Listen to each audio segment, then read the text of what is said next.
Mesdames et messieurs, bonsoir et bienvenue dans ce journal. Tout de suite, le sommaire. Au sommet de cette édition, au Nigeria, une tentative de coup d'État a été portée devant la justice. En Somalie, l'ONU débloque 852 millions de dollars pour venir en aide aux populations. Aux États-Unis, les autorités annoncent le retrait progressif des agents fédéraux à Minneapolis.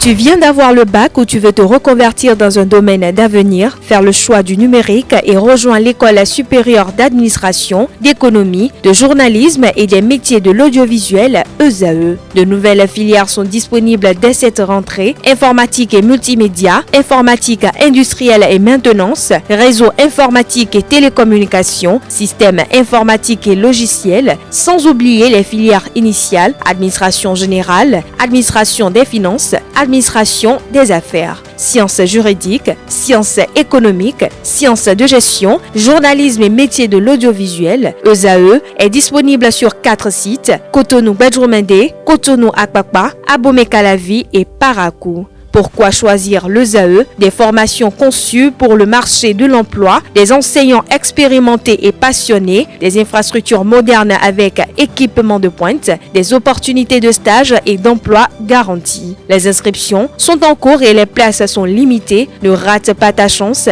Donne vie à tes ambitions avec l'ESAE. Contacte-nous vite par appel ou par WhatsApp au 01 98 98 14 00 ou via email scolarité@esae.bj et visite notre site web www.esae.bj. Ton futur commence maintenant avec l'ESAE. Tu investis dans un avenir professionnel, concret et sécurisé. ESAE, l'excellence à un nom. Mesdames et messieurs, bonsoir et bienvenue dans ce journal. C'est un tournant majeur au Nigeria. L'état-major de l'armée confirme qu'un projet de coup d'État a bien été déjoué. De ce fait, plusieurs officiers sont désormais poursuivis en justice, accusés d'avoir préparé l'an dernier le renversement du président Bola Ahmed Tinubu malgré les démentis initiaux des autorités. Suivons ensemble. Au Nigeria, plusieurs officiers de l'armée seront jugés pour avoir prétendument planifié le renversement du président Bola Tinubu l'année dernière. L'information vient de l'état-major du pays qui s'est exprimé lundi, reconnaissant ainsi l'existence d'un complot que le gouvernement avait initialement nié. En octobre, l'armée avait déclaré que 16 officiers avaient été arrêtés pour des problèmes de discipline.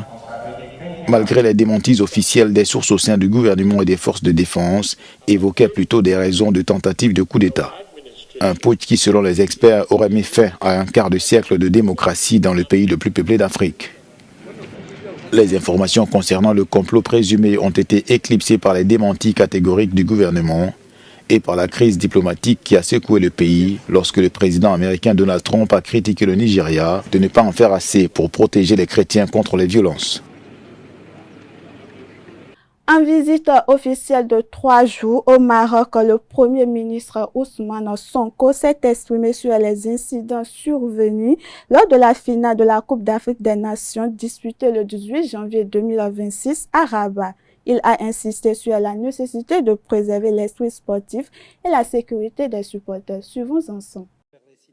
Plus d'une semaine après la victoire du Sénégal face au Maroc en finale de la Coupe d'Afrique des Nations 2025, les deux pays se sont retrouvés côte à côte ce lundi pour échanger sur l'avenir de leur partenariat bilatéral. Invité à Rabat au Maroc pour une visite de 3 jours, le Premier ministre sénégalais Ousmane Sonko a évoqué les incidents survenus pendant la finale de la compétition de football. Cette visite donc intervient dans un contexte chargé d'émotions sportives, de débordements regrettés et d'images parfois douloureuses pour deux peuples profondément liés. Mais précisément, sa portée historique réside dans la forte capacité des deux États frères, de ne pas laisser l'émotion surplomber et décider du sens. Les dérapages observés ici ou là ne doivent être ni niés ni dramatisés. Ils doivent être requalifiés comme des excès émotionnels produits par la ferveur et non comme des fractures politiques ou culturelles. Le Premier ministre sénégalais a été accueilli à Rabat par son homologue marocain dans le cadre de la 15e session de la Grande Commission mixte de coopération sénégalo-marocaine.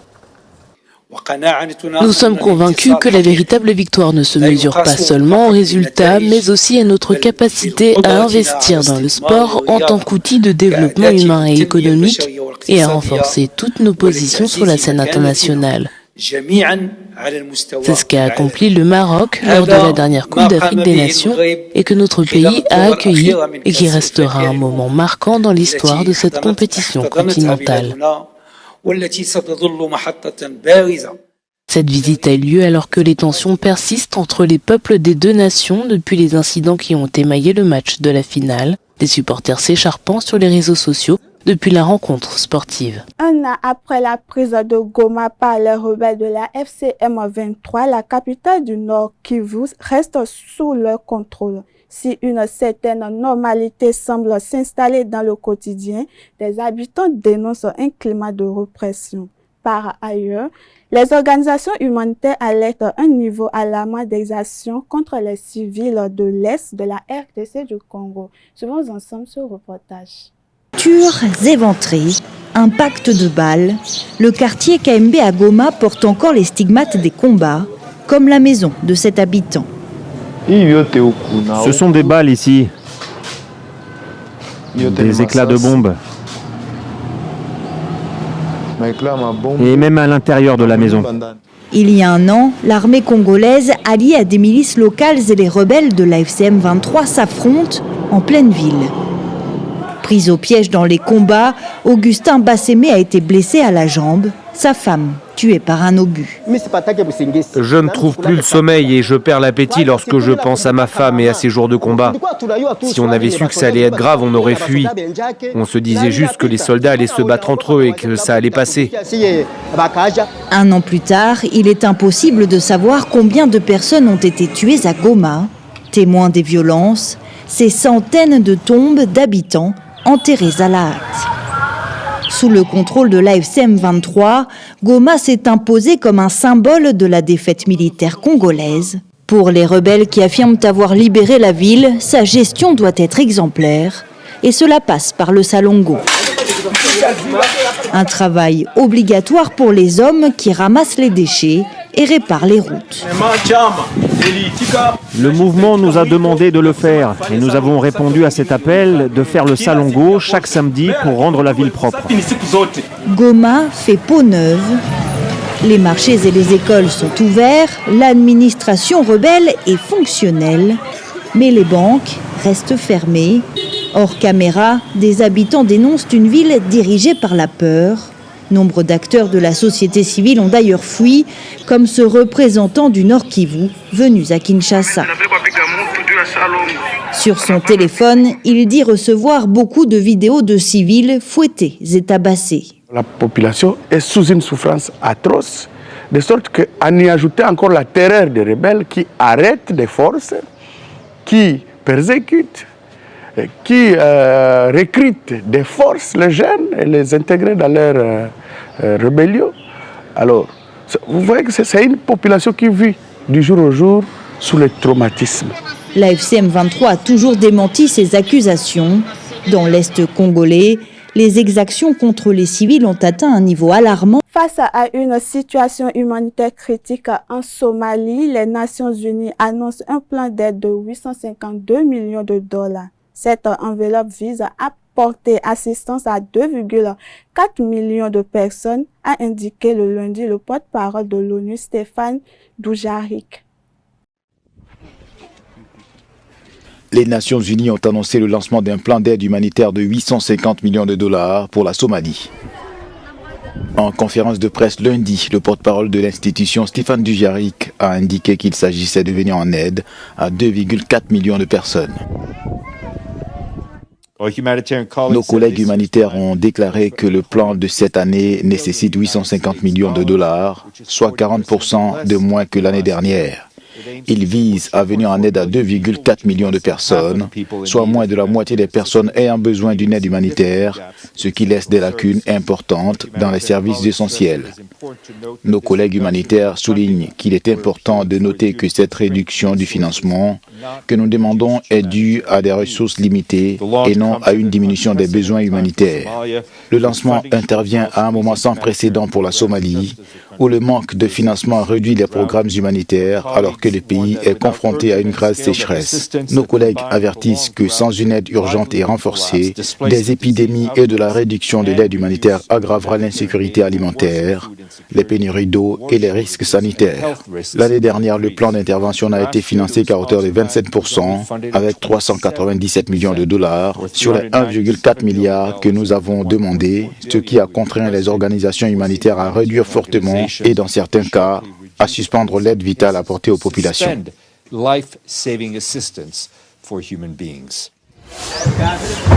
Ce plan intervient un mois après qu'Israël a annoncé qu'il reconnaissait le Somaliland, un territoire situé en Somalie, comme une nation indépendante et souveraine. Ancien protectorat britannique, le Somaliland a déclaré son indépendance de la Somalie en 1991 à la suite de l'effondrement du gouvernement central. Bien qu'il ait conservé ses propres institutions et une relative stabilité, il n'avait jamais été reconnu par un État membre de l'ONU.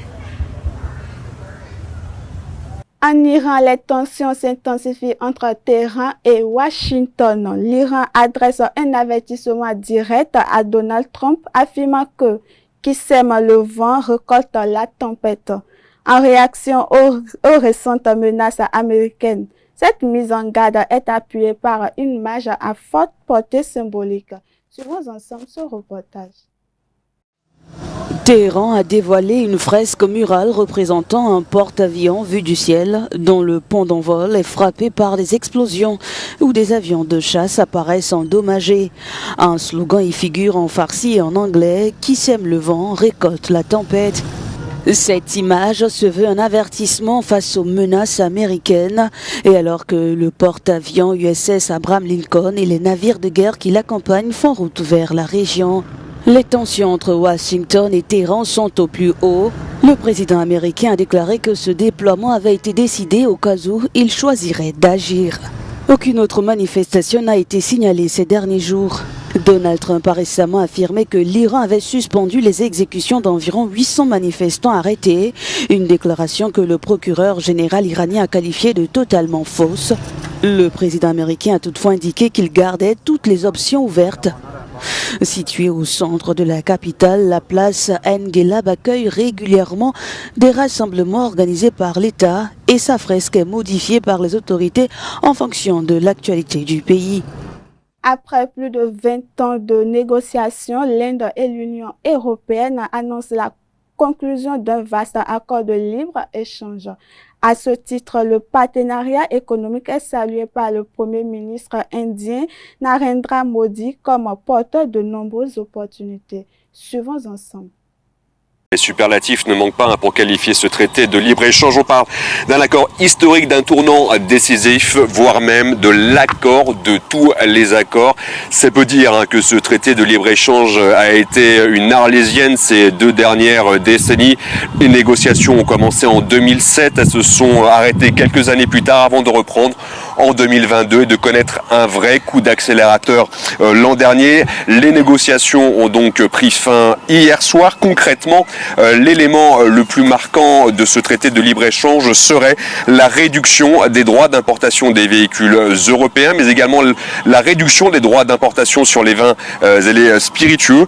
Côté indien, ce traité de libre-échange devrait permettre d'offrir de nouveaux débouchés pour l'industrie textile, l'industrie de la joaillerie, de l'ingénierie ou encore des médicaments.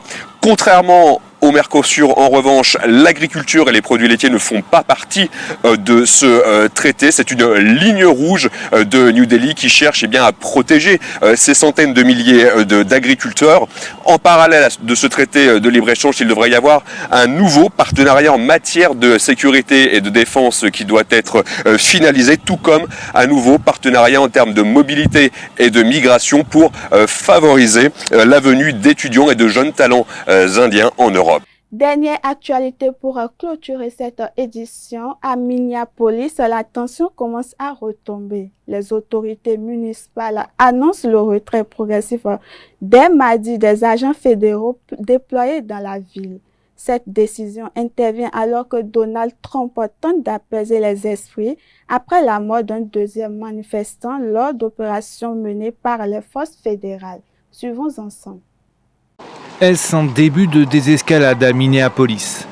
Face à l'indignation après la mort d'Alex Pretty, tué samedi par des agents de l'ICE, Donald Trump tente de jouer la carte de l'apaisement. Il s'est entretenu ce lundi au téléphone avec le gouverneur de l'État Tim Walz, mais aussi avec le maire de Minneapolis, Jacob Frey. Le président a convenu que la situation actuelle ne pouvait perdurer. Certains agents fédéraux commenceront à quitter la zone mardi et je continuerai à lutter pour que le reste des agents impliqués dans cette opération s'en aillent. L'Édile doit rencontrer ce mardi Tom Homan, le responsable de la politique anti-immigration de Donald Trump, qui a été envoyé à Minneapolis. Selon la presse américaine, il devrait remplacer le très décrié chef de la police aux frontières, Gregory Bovino, pour diriger les opérations de l'ICE dans l'État. Les manifestations, elles, ont continué ce lundi malgré le froid glacial, comme ici devant l'université du Minnesota. L'ICE n'a pas sa place dans notre ville et nous sommes ici aujourd'hui pour le crier haut et fort. Nous ne nous arrêterons pas tant que nos voix ne seront pas entendues, du bureau du maire à la Maison-Blanche. Je suis étudiante à l'université et je n'arrive pas à me concentrer sur mes cours. Beaucoup de mes amis ont très peur de sortir en ce moment, peu importe leur statut de citoyenneté. Les gens ont vraiment peur. Selon un récent sondage Reuters, près de 4 électeurs républicains sur 10 critiquent désormais la politique de Donald Trump. Et voilà qui met fin à cette édition. Merci de nous avoir suivis.